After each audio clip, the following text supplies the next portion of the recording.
right, One. here we go. Mind your way. 1, 2, 3.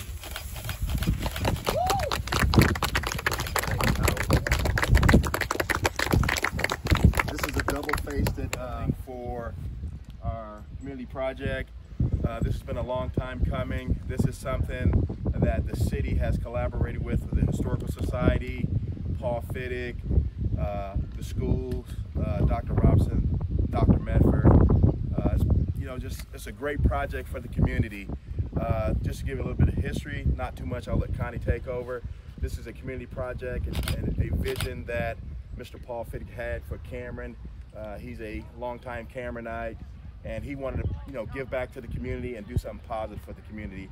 So he approached the city about 2 years ago about this historical plaque project, and there's been a lot of hiccups, but it was nothing that we could not overcome as far as getting the wording, the language for the plaques, getting the breakaway devices for the plaque, which that was, I would say, the biggest hiccup in the project.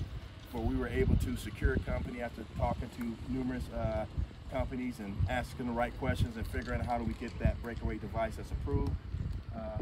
So thank you again for being here. I'll let Connie talk about this project more specifically.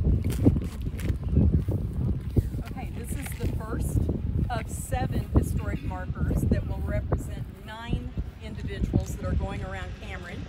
And this one you will see and get to read for yourself here is General Hayes and President Rutherford B. Hayes and General Sherman.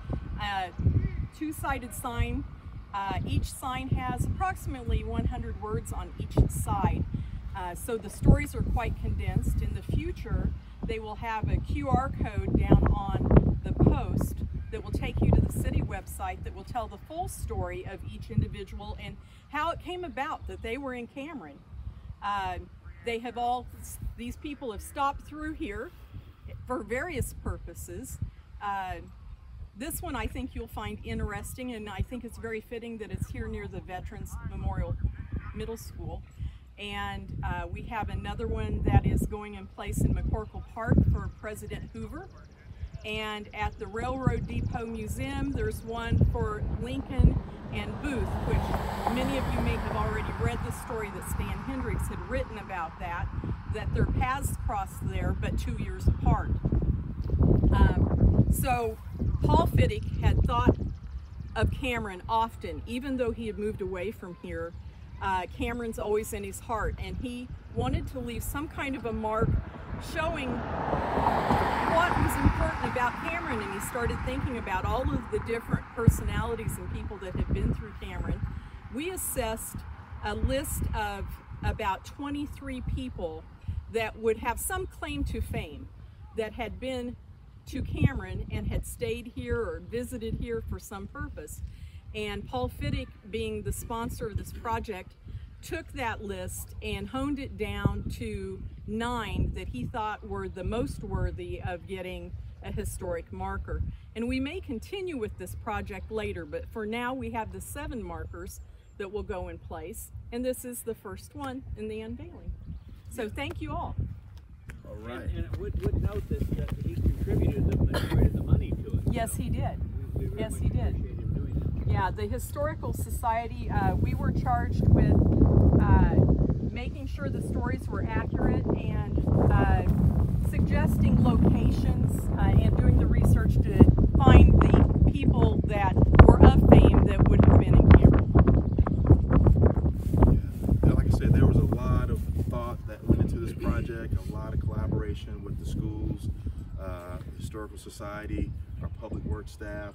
So it was, like I said, it was a long time coming, and I appreciate our public works department being able to get these, in the ground and, getting ready to unveil the first one. So if you guys were a step closer, I'll go ahead. Before we do that, we've got 3 city councilmen here. Maybe we want to ask if they'd like to say something, because I know they all had a part in it. Dennis, you were friends with Paul Fiddick, weren't you? Yeah,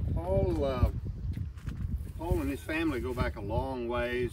His father was very active in scouting and played a very strong leadership role with a lot of the youth.